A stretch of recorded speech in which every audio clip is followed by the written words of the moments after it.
السماوات والأرضين مدبر الخلائق أجمعين باعث الرسل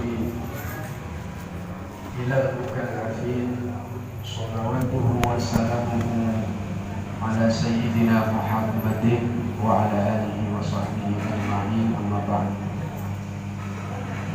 قال رب اشرح لي صدري ويسر لي أمري واحلل عقدة من لساني يفقهوا قولي. اللهم انفعنا بما علمتنا وعلمنا ما ينفعنا وزدنا علما نافعا.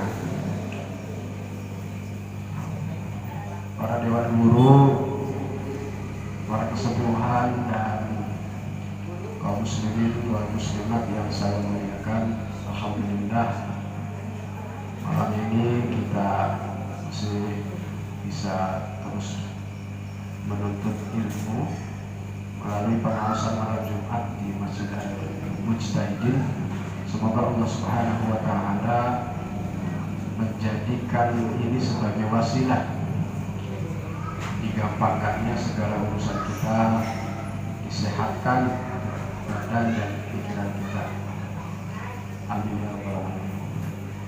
Untuk kajian kitab Arba'in Nawawi sampai pada hadis yang ke-16. A'udzubillahi minasyaitonir rajim. Bismillahirrahmanirrahim. Qala al-musannif rahimahullahu ta'ala wa nafa'ana bihi wa bi'ulumihi fid dharain amin. Al-hadits as-sadis ashar, hadis yang nomor 16. An Abi Hurairah, saking sahabat Abi Hurairah radhiyallahu ta'ala anhu, yang ridani sapa Allah ta'ala anhu saking Abi Hurairah, anna rajulan, setuhune wong lanang siji, qala matur sapa rajul lin nabiyyi marang kanjeng Nabi sallallahu alaihi wa alihi wasallam, ausini kula aturi paring wasiat panjenengan ni ingsun. Jadi ini sahabat minta wasiat kepada kanjeng Rasul. Ausini, maka dijawab oleh Rasulullah, qala dawu sapa Rasulullah sallallahu alaihi wasallam, la taghdab, ojo muring-muring, ojo ngamuan, ojo marah, jangan marah. Farad dada, maka bolan baleni matur sapa rajul miroron ing ambal. Qala dawuh sapa kanjeng Rasul, la taqtab, ojo muring-muring. Rawahul Bukhari, diriwayatkan hadis ini oleh Imam Al-Bukhari. Bapak Ibu dan saudara sekalian, hadis yang redaksinya sudah saya baca tadi merupakan salah satu pelajaran penting bagi kita kaum muslimin. Ini hadis disampaikan oleh sahabat Abu Hurairah dan diriwayatkan oleh Imam Al-Bukhari. Ya. Ada seorang sahabat Rasulullah datang kepada Rasulullah dan meminta wasiat, meminta nasihat.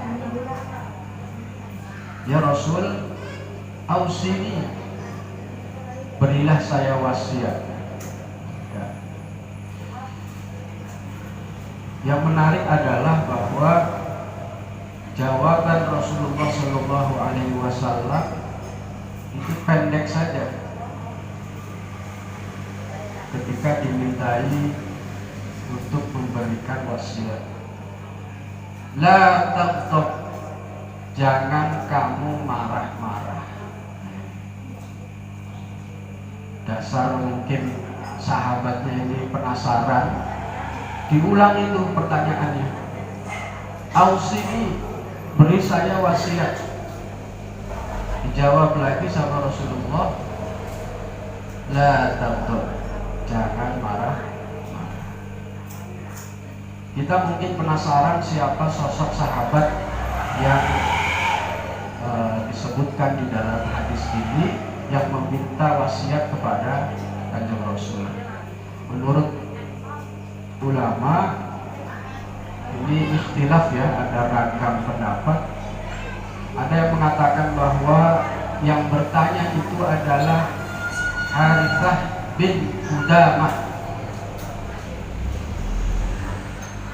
Ada juga ulama yang mengatakan itu yang nanya itu Abu Darda, sahabat Abu Darda. Ada juga ulama yang menyatakan bahwa yang nanya dan minta wasiat kepada Rasulullah itu Abdullah bin Umar, anaknya Sayyidina Umar bin Khattab. Dan ada juga pendapat yang lain. Sudah tidak penting siapa yang menanya, yang terpenting adalah bahwa Rasulullah mewasiatkan kepada para sahabat dan kita mencari pelajaran dari wasiat itu untuk apa? Untuk tidak marah-marah, jangan ngamuk-ngamuk. Faidah dari ucapan Kanjeng Rasul dalam bentuk jawaban yang pendek, sesungguhnya karena pengetahuan Rasulullah terhadap sahabatnya. Boleh jadi Rasulullah sudah paham bahwa sahabatnya ini suka marah-marah. Menurut ulama ada yang mengatakan itu. Sehingga jawaban pendek dari Rasulullah itu tatadammanu daf'a aktsari syururil insan, mengandung manfaat menolak begitu banyak kejelekan yang ada pada diri manusia ya. Ini soal hawa nafsu Pak ya. Siapa sih yang tidak pernah marah? Saya kira kita semua pernah marah ya. Semua pernah marah. Nah ini akan saya jelaskan bahwa Rasulullah itu memuji orang yang mampu menahan diri. Wa qad madaha an-nabiy sallallahu alaihi wasallam alladhi yamliku nafsah indal ghadab. Sangat memuji umatnya yang mampu menahan diri dari marah, sedikit-sedikit marah, sedikit-sedikit ngamuk. Ini saya kira ada yang salah. Itu nanti ada penjelasan di sini. Wa madahallahu ta'ala al-kadhibina al-ghaidha wal 'afina 'anil nas. Allah juga memuji orang yang mampu mengendalikan marahnya.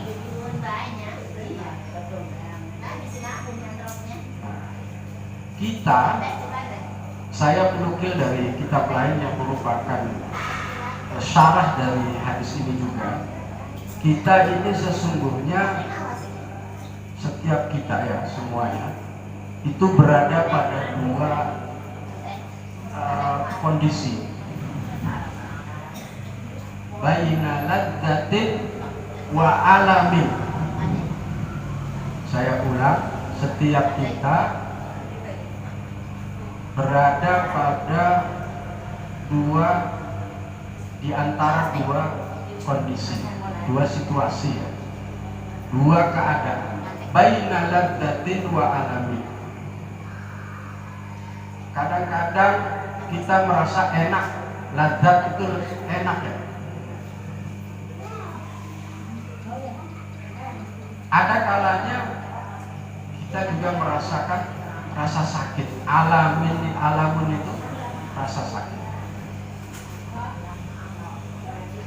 Terus ladzat itu sebabnya apa? Ini ada penjelasan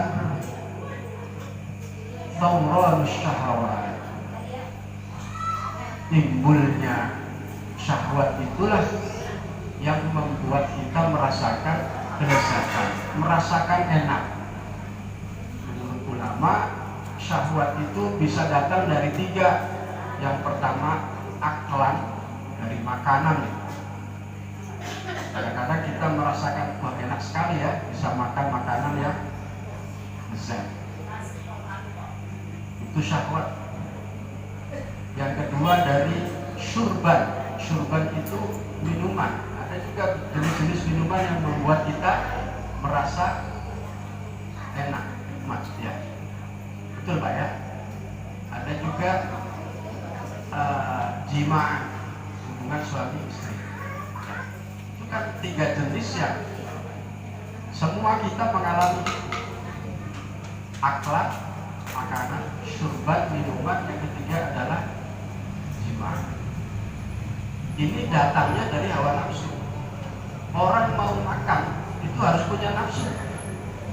Itu artinya nafsu itu sah-sah saja. Itu sudah fitrahnya manusia, dikasih nafsu. Nah, hanya saja soal apakah kita masing-masing ini bisa mengendalikan nafsu, itu soal lain. Perintahnya adalah mengendalikan nafsu. Jangan nafsu itu dikepar ya, kayak dilepas begitu. Makan boleh, syahwat ada, hawa nafsu ada, ya kan? Tapi kalau kemudian makanannya berlebihan, nah itu nggak boleh. Bisa haram Pak. Minum juga begitu, boleh. Itu pula hubungan suami istri, boleh berpahala mereka ya. Tapi kalau berlebihan jadi mencelakakan diri sendiri. Ini datangnya dari syahwat, munculnya hawa nafsu. Yang kedua tadi lazat, yang kedua adalah setiap kita itu mengalami alamun. Alamun itu rasa sakit. Nah, dari mana sebabnya rasa sakit setiap orang itu muncul? Thawranul ghadab. Orang yang suka marah-marah ini pasti Pak, dia mengalami sakit. Ada yang stroke ya, ada yang darah tinggi. Apalagi kalau orang suka marah-marah itu bawaannya itu sumpah gitu ya, itu kan rasa sakit.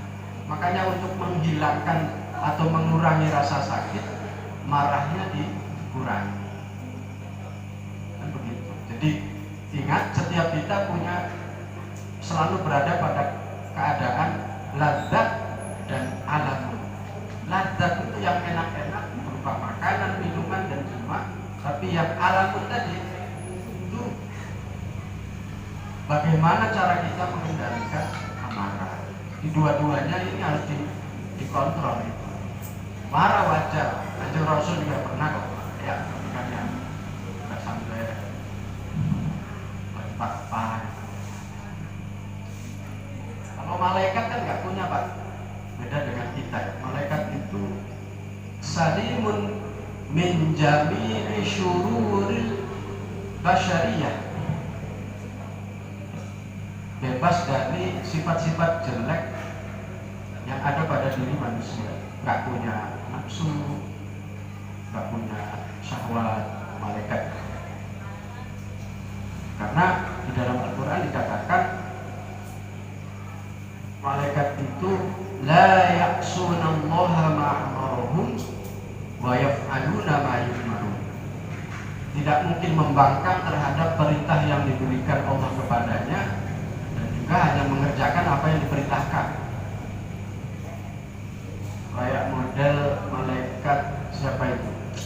Pencabut nyawa Israel ya, malaikat Israel itu. Misalkan kalau malaikat Israel itu punya rasa marah, bisa jadi kalau malaikat Israel berhenti dengan seseorang terus nyabut nyawanya itu ngawur gitu ya. Ya karena sesuai instruksi Allah sifatnya begitu, ya begitu saja. Ada malaikat yang sujud saja sujud, nggak dangak-dangak ada. Ada yang tugasnya tawaf saja, tidak pernah maksiat, mengingkari tugas yang diberikan oleh Allah Subhanahu wa taala. Itu malaikat. Beda sama kita, diperintah ya mentang dulu kan. Ya Pak ya. Disuruh sholat ya kadang-kadang malas gitu kan. Enggak apa-apa, yang penting pelan-pelan diperbaiki sholatnya kan begitu. Jadi malaikat itu tajarradat 'anil ghadabi wasyahwat. Tidak mengalami kondisi ladzat, tidak mengalami kondisi alam, karena tidak punya syahwat, tidak punya ghadab, tidak punya hawa nafsu sama. Saya kira itu ya apa yang bisa saya sampaikan dari kajian hadis Arba'in Nawawi, dengan satu pesan terakhir dari catatan di hadis ini. Ada hadis dari Rasulullah yang mengatakan al-ghadabu minasyaiton. Jadi kemarahan itu, muring-muring itu, ngamuk-ngamuk itu dari syaitan. Kalau kita merasa sakit, boleh jadi sebabnya karena sering marah. Ya, kalau ada temannya, saudaranya ada sakit-sakit begitu tuh, disuruh ngecek aja, kamu suka marah-marah enggak? Saya kira itu. Semoga ada manfaatnya.